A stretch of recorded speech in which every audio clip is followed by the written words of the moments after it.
Bonjour les amis, nouvelle vidéo aujourd'hui pour parler de l'affaire Brigitte Macron et Mike Borowski sur GPTV. Recevez Christian Cotten qui a déposé plainte justement contre X, contre Brigitte Macron. Mais juste avant bien sûr de les écouter, je n'oubliez pas comme d'habitude de vous abonner, le pouce, le commentaire, le partage, le boost de la vidéo.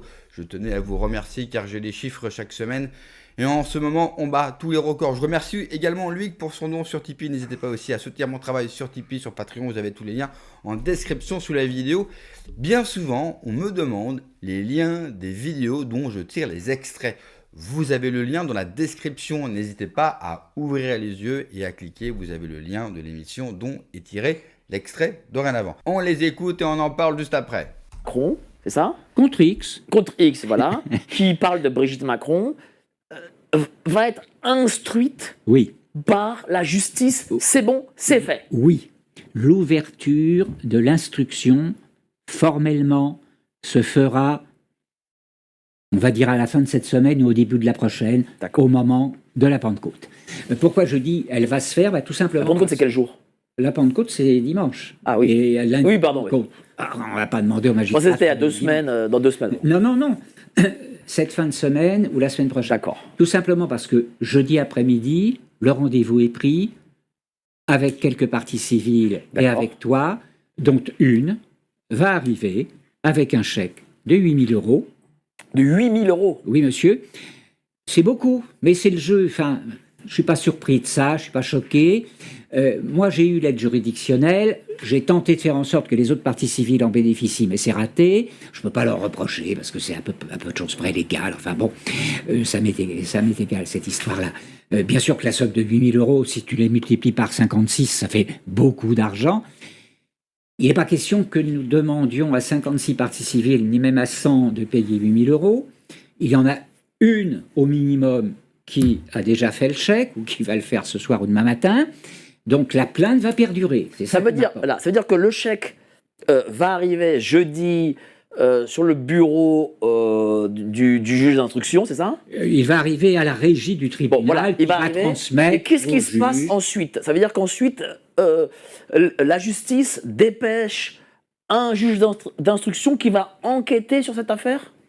Est-ce que ça va être un juge d'instruction qui va être désigné ou est-ce que c'est la doyenne qui va garder le dossier? Je suis surpris que l'ordonnance de consignation soit signée par elle et personne. Par la doyenne. Qu'est-ce que ça change si c'est la doyenne? C'est mieux? Je préfère. Tu sais, les gros dossiers sont rarement gérés par les jeunes juges. Il faut des vieux singes pour traquer les gangsters. Justement, on a parlé en première partie d'émission de la République, de sa nocivité et de comment on peut faire. Est-ce que justement, cette affaire peut être le grain de sable? C'est ce que m'a dit un de tes collègues journalistes au moment du procès de Natacha Ray l'année dernière, voire même l'année d'avant, en 2024, avant même que je fasse... Non, après que j'ai fait ma plainte. Grain de sable, moi je parle de maillon faible. Pendant des années, j'ai travaillé sur les dossiers de placement abusif, en particulier, ou des dossiers d'inceste ou de pédocriminalité. Ça m'a valu un petit séjour de 3 semaines en prison en 2007 pour mon plus grand plaisir et mon plus grand bonheur. Moi, je suis quelqu'un qui aime apprendre, donc c'était tout à fait un bon apprentissage. J'ai beaucoup travaillé sur ce genre de dossier en échouant 8 fois sur 10. De temps en temps, on arrive à libérer un gamin, à le renvoyer, à le faire sortir d'un placement en auberge espagnole, version pédocriminalité, ou d'un placement en famille d'accueil. Mais c'est très rare. Et j'ai eu beaucoup d'échecs. Et je suis arrivé à un moment à la conclusion que si je voulais participer à la libération des 90 000 enfants abusivement placés, il fallait que je monte tout en haut de la pyramide. Et le haut de la pyramide? Je suis allé chercher le maillon faible. Et le maillon faible, c'est Brigitte? Jean-Michel, tu veux dire? Ou Jean-Michel, ou les deux. Oui, ou les deux. C'est un des deux, quoi. C'est Yel. Moi, je n'ai pas d'objectif particulier en termes de jugement de valeur sur le fait de savoir qui s'envoie en l'air, avec qui, que ça soit par devant, derrière. Mais c'est surtout un mensonge d'État. J'en ai rien à faire des histoires de cul, en clair. Ça m'est complètement indifférent. Sauf que là, c'est pas une histoire de cul. C'est une histoire d'emprise psychologique par un adulte ayant autorité. La juge ne s'y est pas trompée.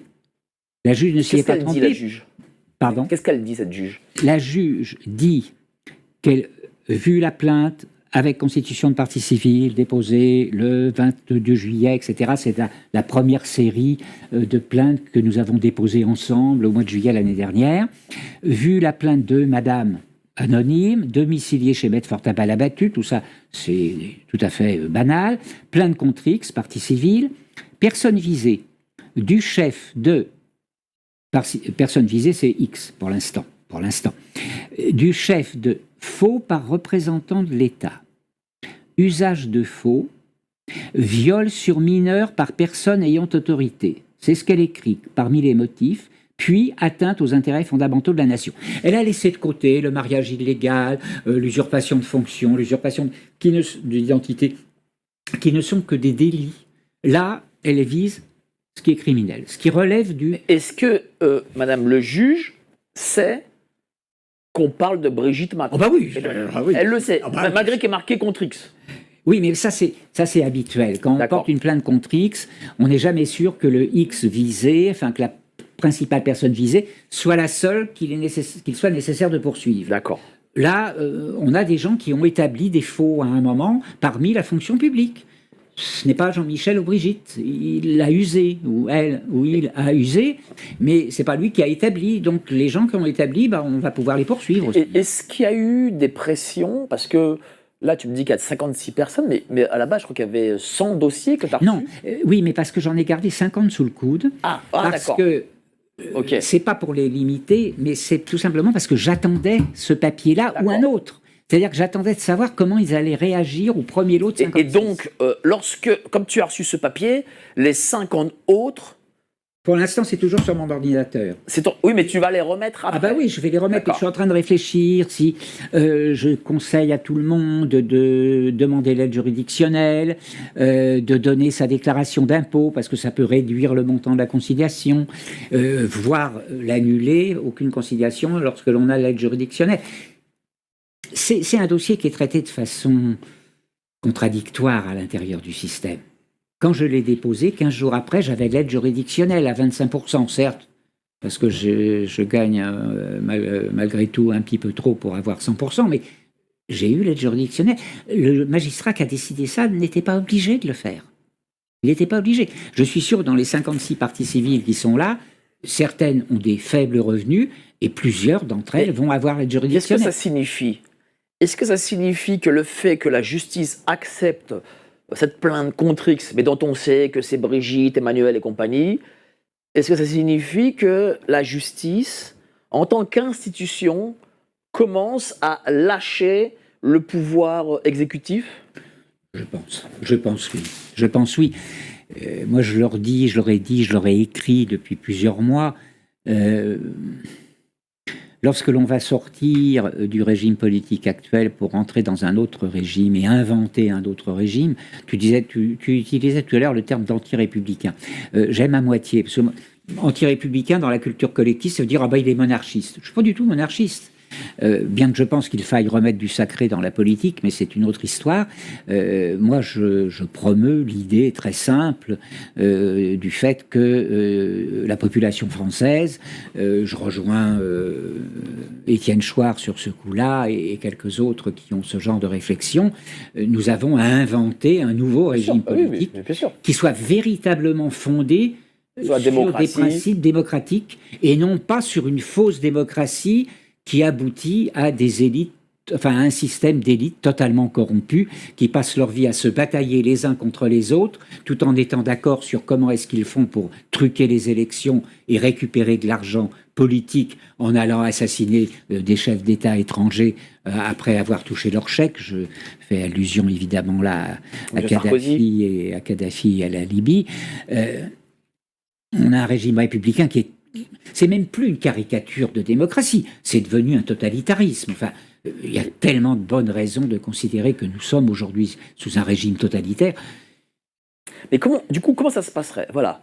Vous feriez un chèque de consignation. On va le faire, jeudi. Voilà, tu feras un chèque de consignation. C'est pas moi qui vais le faire, c'est une des parties civiles. En tout cas, une partie civile fera un chèque de consignation. Qu'est-ce qui se passe après? Formellement, la juge d'instruction dispose de tous les pouvoirs d'instruire dans un sens et dans l'autre, en respectant le contradictoire.